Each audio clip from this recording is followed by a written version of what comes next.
Bonjour et bienvenue dans ce nouvel épisode dédié à la création des menus et à l'affichage du score. Donc une fois retrouvé sur Unity, on va pouvoir commencer à créer notre affichage. Alors tout simplement, on va commencer par mettre notre score tout simplement, donc avec un petit texte juste en haut de notre joueur. Alors pour ça, tout simplement, on va faire clic droit dans notre hiérarchie et on va créer donc un UI et aller dans TextMesh Pro juste ici. Alors, si vous ne voyez pas le texte directement sur votre téléphone, c'est normal, il se retrouve tout ici, donc en tout petit. Donc nous on va faire double-cliquer sur le canevas pour vraiment avoir la vue globale. Alors, si vous vous demandez pourquoi ici d'un coup on est extrêmement grand et quand on double-clique on est tout petit, c'est normal, parce que le canevas, lui, va s'adapter en fonction de notre écran. Du coup, on va pouvoir sélectionner le texte, donc le TMP Pro qu'on a créé, aller ici donc dans le point d'ancrage, faire CTRL plus ALT et cliquer sur le petit point juste en haut ici. Ce qui va faire que notre texte va s'adapter en fonction de la hauteur de l'écran.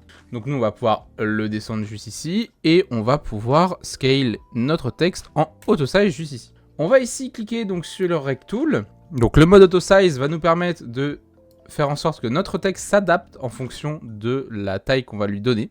Donc tout simplement on va taper 0 ici, on va peut-être mettre allez, 40 pour avoir un nombre, pardon. Et ici, on va pouvoir le mettre en centré.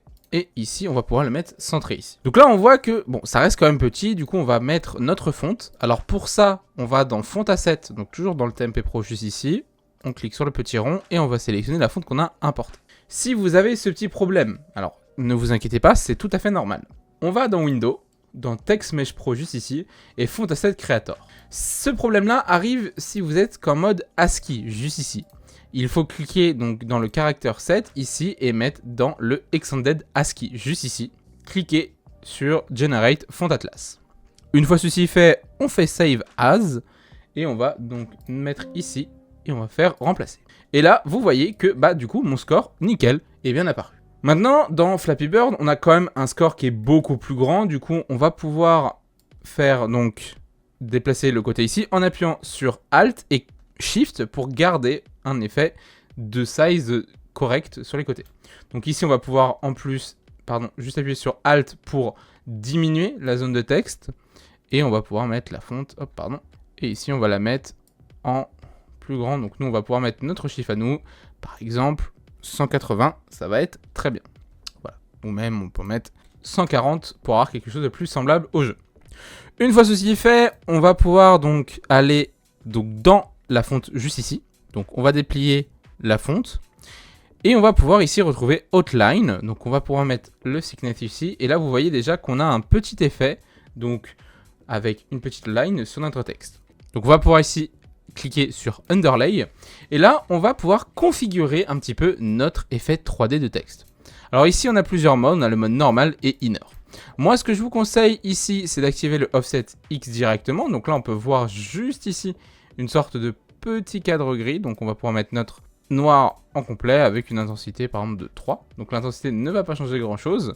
Et ici on va pouvoir mettre un delete pour vraiment avoir quelque chose de plus correct et de beaucoup plus joli. Voilà, le softness ici c'est vraiment pour faire quelque chose d'assez dilaté, donc on pourra pas le mettre, on va le mettre à 0.01 si on veut. On peut même mettre à 0. Si on veut avoir quelque chose de light, donc d'avoir quelque chose qui brille un petit peu, voilà, fait un effet plus métallique, on peut même faire briller notre score. Donc voilà, on peut faire vraiment plein de choses avec ça. Bon, pour l'instant, ça ne sert pas à grand chose. Nous, ce qu'on va faire encore ici, c'est qu'on va vraiment le mettre à 180 parce que, bah, vraiment, pour le voir complètement. Du coup, ici, on va mettre 0. Donc voilà, on se retrouve déjà avec notre petit score juste ici. Et maintenant, on va devoir le relier à notre jeu, tout simplement. Donc on va aller dans notre Game Manager juste ici. Et on va double-cliquer pour lancer le script depuis notre IDE. Une fois dans notre IDE. Alors, maintenant, on va devoir rajouter, comme on avait dit, donc le texte juste ici. Donc pour ça, on va tout simplement donc rajouter en dessous de notre player RAB quelque chose qui va s'appeler un header. Donc on va faire entre crochets header, entre guillemets, et là on va donner le nom, donc par exemple ici, UI. Alors qu'est-ce que c'est que le header? Tout simplement, ça va être quelque chose qui va être marqué en gras juste au-dessus de notre fonction, pour vraiment avoir un séparateur, vraiment pour pouvoir se retrouver. Donc c'est quelque chose de esthétique, mais quelque chose qui va vous permettre aussi à vous de comprendre qu'est-ce que fait votre script et de séparer les fonctions. Donc on va toujours faire un serialize field ici, puis un private ici. Et là on va faire text mesh pro UGUI. Et on va l'appeler donc underscore score UI. Score, pardon, text plutôt. Voilà. Donc là, tout simplement, le score, donc le text mesh pro GUI ici, pardon, c'est tout simplement le fait de récupérer notre texte qui est affiché dans notre GUI, donc dans notre jeu. Donc pour attribuer tout simplement ce score ici, on va pouvoir donc copier notre score là et créer une fonction, donc juste ici, qui va s'appeler public void ici, et on va l'appeler add score, tout simplement. On met entre parenthèses, on fait entre crochets, et ici on va faire score plus plus, donc le score va s'incrémenter de 1, et on va ici mettre donc underscore score text, point text est égal à score, point toString. Qu'est-ce que ça veut dire? Tout simplement, on va donc mettre dans score text, on va récupérer le texte et on va lui donner score. Et le toString, c'est pour convertir donc score, qui est juste ici d'ailleurs, donc qui est une int en tout simplement string. Donc un string, c'est une chaîne de caractères pour un texte. Donc d'ailleurs, on va plus avoir besoin de mettre notre score ici en public, mais directement en private, parce que maintenant on va passer directement par notre add score. Donc on peut sauvegarder et on va revenir dans Unity. Le problème qui va se poser maintenant, c'est dans notre pipe detector. On avait utilisé directement le score plus plus, donc là on a vraiment une erreur qui sort ici. Donc on va pouvoir double-cliquer sur cette erreur-là. Ça va nous lancer donc le pipe detector et ici, au lieu de faire score, on va faire add score. Tout simplement, on fait add score entre crochets et on ferme. Et donc on retourne dans notre Unity et là on n'a plus d'erreur. Une fois retourné dans notre Unity, on va pouvoir revenir dans notre Game Manager et mettre notre texte juste ici pour le mettre dans notre Game Manager. Attention, si vous ne faites pas ça, vous allez avoir une erreur en disant qu'il y a une valeur qui est nulle, donc vérifiez bien que ici, vous avez bien mis votre texte. Petite information, vous voyez ici le UI en gras, donc c'est ce que j'avais mis donc avec le header qui se retrouve juste ici. D'ailleurs, on va pouvoir copier notre header, le mettre en haut ici, et on va pouvoir le mettre ref ou référence, tout simplement, on va mettre ref. Et ici, on va le mettre donc en header, on va lui mettre ici launch game. Voilà. Et donc si je retourne dans notre game manager, vous allez voir que maintenant on va avoir quelque chose d'assez trié et d'assez propre visuellement. Et donc vous voyez bien ici qu'on a un espace, on a bien launch game ici avec notre first touch, puis ref ici, puis le UI. Donc maintenant on va pouvoir lancer Unity. Et vous allez voir que donc mon texte qui est en haut va bien s'incrémenter de 1 à chaque fois que je vais passer donc dans les tuyaux. Donc là, on attend le premier tuyau. Et là, vous voyez, je gagne bien donc les scores qui s'affichent ici. Donc là, maintenant, on va faire en sorte aussi que ça sauvegarde notre texte. Donc ça sera dans les prochains épisodes. Mais maintenant, on va passer directement au UI. Donc voici le screen du jeu. Donc on voit bien qu'il y a écrit Get Ready et le tap donc pour montrer aux joueurs qu'il faut cliquer sur l'écran pour faire voler notre oiseau. Alors pour ça, on va créer donc dans notre Canva un create empty juste ici, donc un empty qui va prendre tout l'écran et on va l'appeler info-du-bas launch game. Hop, voilà. Donc c'est ici qu'on va mettre toutes nos images pour montrer aux joueurs qu'il faut bien cliquer sur l'écran. Donc on va aller chercher nos sprites juste ici pour voir si tout se passe bien. Donc là, ici, on a les images, on retourne dessus. On va faire Open Sprite Editor. Et là, vous voyez ici qu'on a le tap, donc tout simplement. Alors, pour nous simplifier la tâche, on va supprimer donc, les choses qui sont ici. Donc les petits carrés, on les supprime. Et on va tout simplement tracer notre propre slice. Donc on reste appuyé, donc comme si on drag and dropait quelque chose. Hop, on se place correctement et on vient placer donc, les petites lignes ici correctement pour faire en sorte qu'elles ne clipent pas avec d'autres images. Donc là pour moi ça me semble très bien. Donc ici on va regarder, donc vous voyez que get ready ici n'est pas bon, donc on va supprimer le ready ici, on va étendre le get ici, hop, et on va descendre pour accepter le y juste là, donc on va descendre de 1. On va regarder, le game over c'est pareil, on va bien vérifier notre UI ici, donc nos éléments. Donc menu, rate, les scores on n'en a pas besoin, du coup maintenant vu qu'on a une fonte on peut les dégager. Donc hop, on va supprimer tout ça pour vraiment avoir quelque chose de correct. Ceci non plus on n'en a plus besoin, voilà. On va vraiment bien cleaner ce qu'il faut ici, voilà. Et si on a besoin, on reviendra ici pour mettre à jour nos sprites. Donc une fois ceci fait, on va faire donc Slice et ici on va cliquer sur Slice. Et donc une fois qu'on a fait ça, on va cliquer donc sur Apply. On va pouvoir fermer et vous voyez bien qu'on va retrouver nos modifications tout simplement. Donc là vous voyez qu'on a bien le tap-tap qui se retrouve ici. Pour ça, on va donc dans Info Launch Game, on va créer une nouvelle image, donc UI image. On va glisser le tap-tap qui va se retrouver en sprite juste ici et on va faire Set Native Size. Donc là vraiment l'image est toute petite. Là, on peut le voir dans notre jeu. Donc, dans Width, ici, on va pouvoir le mettre peut-être en x4. Donc, en 236 par 236. Et là, vous voyez que déjà, on commence à avoir quelque chose de plutôt correct. Donc, une fois ceci fait, on va continuer. On va faire un petit x3 pour continuer à avoir un résultat qui nous convient personnellement. Là, ça va plutôt bien. On va peut-être mettre ici, voilà. Et si vous voyez bien donc dans le screen qu'il y avait, l'oiseau se retrouve normalement sur le côté. Donc voilà. Donc nous ce qu'on va faire c'est qu'on va pouvoir tout simplement aller chercher notre petit oiseau qui se retrouve juste ici. Et on va le mettre du coup sur le côté. Et du coup on va aller chercher notre petit oiseau et on va vraiment le déplacer sur le côté. Donc pour le mettre correctement juste ici. Et ensuite on va récupérer notre image juste là et essayer de le placer correctement. Donc là on va descendre notre image. Et on va pouvoir même la mettre un peu sur le côté. Voilà. Et donc là, on se retrouve à peu près avec ce qu'on a dans le jeu. Maintenant, ici, on va rajouter donc le getReady. Donc on va faire clic droit juste ici, UI Image, et on va pouvoir mettre le getReady juste ici. On va faire Set Native Size, on va le mettre en haut. Et pareil pour ça, on va faire un petit x6 par exemple pour le titre. Voilà. On va faire Set Native Size, pardon. Ici, et on va mettre x6 aussi pareil. Donc là, on voit encore que c'est pas si grand que ça. Donc on va pouvoir faire un x2 ici, ou même pas. Ouais, là, ça va devenir un peu grand.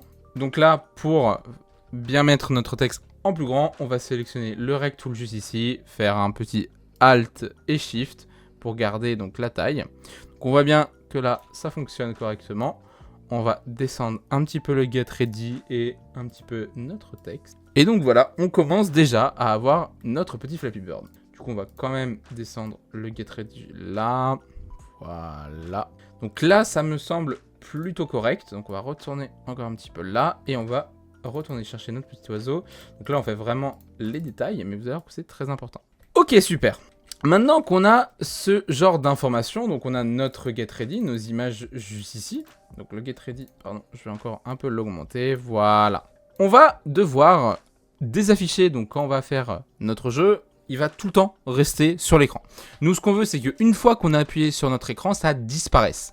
Donc tout simplement, voilà. Donc là, si je joue, et ben vous voyez que en fait, ça reste et ça va gêner le joueur. Pour ça, rien de plus simple. On va donc dans notre Game Manager, encore une fois. Donc on double-clique dessus. Donc une fois rendu dans notre IDE, donc dans le All Activate, on va pouvoir rajouter quelque chose. Mais avant, dans Ref, on va rajouter donc en Serialize Field, toujours, donc un Private. Game Object, juste ici, Game Object, et ici on va l'appeler du coup UI Start Game. Hop, pardon, UI Start Game. Du coup dans Stop All, on va donc pouvoir mettre notre UI Start Game .setActive et on va le mettre sur True, donc pour qu'elle soit activée dès le départ. Et dans Activate All, ici, donc on va mettre donc UI Start Game égale False, tout simplement pour qu'il ne soit plus affiché. Donc là, on va pouvoir sauvegarder et retourner dans Unity, tout simplement. Et pouvoir glisser ici Info Launch Game directement dans UI Start Game. Et là, vous allez voir que quand je vais faire Play, mon UI sera bien affiché au start, mais quand je vais appuyer sur Espace, il va disparaître. Donc là, le jeu se lance tranquillement. Et une fois que je vais appuyer sur Espace, vous voyez que notre petit Flappy Bird disparaît. Alors, vous avez pu voir que mon petit oiseau qui est juste ici s'est fait emporter d'un coup par un objet invisible. Donc tout simplement, pour résoudre ce souci-là, on va aller chercher donc, dans notre background. Déjà, on va le renommer. Donc background, juste ici. Et on va l'appeler light. Et ici, dans Order in Layer, vous allez mettre -10. Alors pourquoi il y a eu ce petit problème-là? Tout simplement parce que si on va aller chercher dans notre préfab, et ben les pipes ont en Order in Layer, le 0. Donc on va pouvoir mettre notre fond à -10, et là, si on fait play, vous allez voir que les pipes vont bien s'afficher. Alors pourquoi j'ai pas eu ce problème-là dans le dernier épisode? C'est tout simplement parce que Unity gardait en mémoire, donc en cache, les préfabs. Et donc là, vous voyez que nos préfabs, ils spawnent quand même. Alors c'est tout simplement parce que on appelle donc notre event ici Pipe Manager ici, donc le stop all, dans le start. Pour éviter tout problème, on va donc enlever notre start dans le start, pardon, et on va le mettre dans le wake, tout simplement. Donc ça veut dire que tout simplement, Pipe Manager avait le temps de créer un pipe avant d'être désactivé. Et donc là, dans le wake, on va mettre ces informations-là avant le start, donc ce qui veut dire que nos pipes vont être créés directement après qu'on ait touché l'écran. Il n'y aura plus le problème du menu. Donc là, on fait play et vous allez voir que le problème est résolu. Et donc là, on peut voir qu'on attend et que Pipe Manager s'est bien désactivé directement et n'a pas créé de pipe. Et là, si on appuie sur espace, et vous voyez que les pipes commencent à se créer. Donc directement, voilà, je peux m'amuser à essayer de toucher et vous voyez que j'ai bien la possibilité de continuer mon jeu. Alors, maintenant, ce qu'on va faire, c'est tout simplement de créer le menu. Alors le menu est assez simple, je vous remets une petite image du menu du jeu juste ici. Alors, pour ceci, tout simplement, on va créer donc une nouvelle scène. Donc on va aller dans scène, juste ici, et on va dupliquer la scène qu'on utilise. Donc CTRL D. On va l'appeler menu, et la scène qu'on utilise, on va l'appeler game. Voilà. On va directement dans notre menu, et on va pouvoir tout simplement supprimer le spawn manager, le game manager ici. Le canevas, on va le garder, mais on va devoir le modifier tout simplement. Du coup, on va pouvoir retirer tout ce qu'il y a dedans à l'intérieur. Et on va tout simplement garder l'oiseau, le ground, qu'on va aussi renommer ici en ground, pour avoir quelque chose d'assez propre. Et ici, on va l'appeler le petit flappy, ou tout simplement bird. Donc une fois qu'on a bien tout renommé, maintenant, on va devoir replacer notre oiseau en plein milieu de notre écran, parce que comme dans le menu du jeu officiel, dans notre canevas, on va pouvoir donc créer un TextMesh Pro, on va le créer au plein milieu, donc on va pas toucher à son point d'ancrage, et on va taper en majuscule Flappy Bird. On va devoir ajouter de l'espace à notre texte, le mettre en centré comme on avait dit, on va mettre notre font juste ici pour avoir quelque chose d'assez ressemblant à la fonte de Flappy Bird, et on va pouvoir monter directement notre texte. On va augmenter la taille de notre texte, parce que là il reste quand même assez petit et pas très lisible par le joueur par son téléphone. Du coup on va le mettre en 180 juste ici, ou même on peut descendre, on peut le mettre en 140. Alors la fonte c'est pas celle qui est officielle, c'est une fonte qui est gratuite. Si vous voulez chercher une fonte plus proche de celle de Flappy Bird, je vous invite à aller faire vos recherches. Donc on va monter ici notre texte un petit peu, voilà, ici, et on va du coup rajouter nos boutons en dessous du petit oiseau. Donc pour ceci, ça va être très simple. On va créer donc deux boutons, donc UI, et on va ici dans bouton texte Mesh Pro. On va essayer déjà de créer les emplacements. On va bien les placer. Voilà. Donc dans le simulator, on a ici la vue du jeu. On peut faire fit to screen ou tout simplement zoomer. Donc nous, on va continuer à ici à le mettre là et on va avoir ceci. On va pouvoir supprimer le texte à l'intérieur et changer le UI sprite ici, donc par le bouton ici, juste ici. Et là, vous voyez que tout simplement notre image est un peu stretch. Du coup, on va pouvoir faire set native size ici. Et on va pouvoir faire la méthode ici. Donc toujours du x6 et x6. Donc là, on commence à avoir quelque chose d'assez sympathique. Donc on va pouvoir même étendre un peu notre bouton pour qu'il ressemble un peu plus à celui du jeu. On va le mettre là et on va le dupliquer. Donc pour le dupliquer, vous allez cliquer donc sur CTRL et D. Et on va le mettre ici pour le leaderboard. Donc on clique dessus et on va prendre notre leaderboard. Alors c'est vrai que maintenant ça a l'air d'être un peu stretch. Du coup on va les mettre un peu plus correctement. Voilà. Et ici on va pouvoir du coup les séparer un petit peu. On a en dessous du petit oiseau un petit bouton qui va s'appeler rate. Du coup on va dupliquer notre bouton ici. On va le mettre en dessous de l'oiseau. On va essayer de le mettre correct. Et ici donc on va mettre le bouton rate qui est juste ici. Donc lui est beaucoup plus petit, du coup on va pouvoir diviser sa taille par 2, donc on va diviser par 2 et diviser par 2. Donc voilà, on le met un peu ici, on va même pouvoir remonter donc les boutons qui sont là et là. Voilà. Et là on commence réellement à avoir quelque chose qui se rapproche de notre jeu. On va du coup pouvoir renommer nos boutons pour qu'on ne se perde pas ici. Donc rate ici, rate button. Lui donc c'est le play button, tout simplement. Et ici, on va l'appeler, c'est le leaderboard button. Voilà. Une fois que notre UI est fait, donc on va même pouvoir, donc ici, un peu monter le texte parce que je le trouve poil Voilà, et on va encore un petit peu monter la fonte. Voilà. Donc une fois que notre UI est prêt, on va pouvoir tout simplement créer un nouvel empty appelé menu manager. Et on va aussi pouvoir créer un script de ce nom. Du coup, on va retourner dans notre dossier script, clic droit, create, monobehavior script, et ici, menu manager. On fait entrer et on va pouvoir ouvrir ce script dans notre IDE. Donc une fois que ceci est ouvert, on va devoir créer donc plusieurs classes. Donc on va pouvoir enlever donc void et update. On va donc créer public void. Ici on va faire play game. Cette fonction-là va nous permettre de jouer au jeu, donc de lancer notre partie. Une autre, donc public void, ici, void rate game. Donc ça va être une partie plus spécifique à notre jeu pour que nos utilisateurs puissent noter notre jeu sur donc, le Play Store, donc qui va être mis par exemple sur l'Apple Store ou le Play Store de Google. Et donc une autre, donc public void et show leaderboard pour afficher le leaderboard.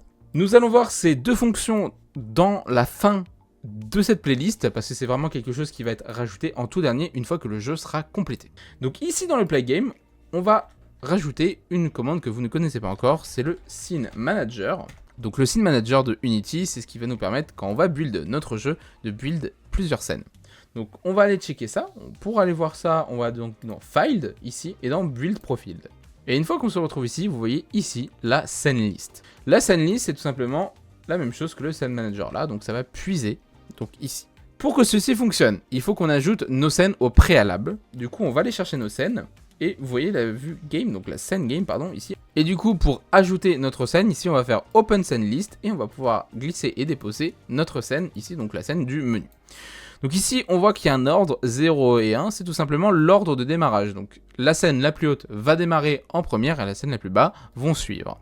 Donc nous, on veut commencer donc, par notre menu, donc tout simplement ici, et la game juste ici ensuite. Donc on revient dans notre IDE, puis on va faire load scene, et on va pouvoir donc dire qu'on veut load la scène numéro 1. Donc une fois qu'on a sauvegardé et qu'on est dans Unity, on va aller dans le menu manager, et on va lui mettre le script menu manager juste ici. Une fois ceci fait, donc on va aller dans notre play button juste ici, et dans onClick, on va faire plus. Donc le onClick, qu'est-ce que c'est? C'est un Unity Event, c'est ce qui va nous permettre d'appeler des fonctions de notre script directement depuis le clic sur le bouton. Du coup, on va drag and drop, donc menu manager juste ici, et là vous voyez ici qu'il y a écrit no function. Vous cliquez dessus, on va aller donc dans le menu manager, et ici il y a plein de fonctions qui sont déjà mises dessus. Donc ce sont les actions que Unity nous propose de base. Nous, ce qu'on veut ici, donc on voit bien nos play game, rate game, pardon, on voit bien le show leaderboard. Donc nous, on va faire play game tout simplement. Donc on va faire pareil pour le leaderboard, on va préparer le terrain. On va rajouter ici le menu manager, on va pouvoir faire menu manager, show leaderboard. Et pour le bouton rate, on va faire plus ici, on va le mettre rate game, juste ici. Et donc maintenant, pour tester, on va faire tout simplement. Et on va pouvoir tester directement le fait de charger une scène. Donc quand on va cliquer directement ici sur plus, donc pardon sur play, et là vous voyez qu'on est directement sur notre scène de jeu. On va du coup pouvoir maintenant commencer à jouer à notre jeu. Donc là vous voyez que quand j'ai fait play, on se retrouve directement avec des erreurs juste ici. Donc on va pouvoir enlever tout ce qu'il y a sur le player manager, donc sur le joueur tout simplement, sur le bird, tout enlever sauf l'animateur qui est juste ici. Tout simplement parce que nous, il faut qu'on garde cette animation. Et du coup, comme vous le savez, notre petit oiseau reste vraiment trop fixe. Donc pour résoudre ce problème-là, on va lui ajouter un script qui va être mis sur cette scène-là et aussi donc, sur la scène du jeu. Donc pour ceci, on va aller donc créer un script et qui va tout simplement s'appeler Floating Effect. Pour lui donner cet effet de flottement que vous voyez, donc dans la petite vidéo que vous voyez ici, on voit notre petit oiseau flotter un petit peu, donner cet effet vraiment d'air qui passe. Donc on va créer ce script là, donc on va pas le faire en animation, floating, et ici on va créer effect. Alors pourquoi on le fait pas en animation et pourquoi on va faire en code? C'est tout simplement parce que dans le code on va pouvoir avoir un meilleur contrôle sur ce qui se passe, donc tout simplement pouvoir modifier l'amplitude, la fréquence et autres. Donc une fois dans notre script ici, on va appeler serialize field, et à l'intérieur on va créer private float ici, et on va lui donner comme valeur donc float, amplitude. Donc qu'est-ce que va être amplitude? C'est tout simplement l'amplitude donc de haut en bas. Donc ça va être vraiment ceci qui va nous permettre de gérer entre guillemets sa hauteur. Donc on va lui dire 0.5. Et vu que c'est une float, on rajoute un F pour dire que c'est une valeur float.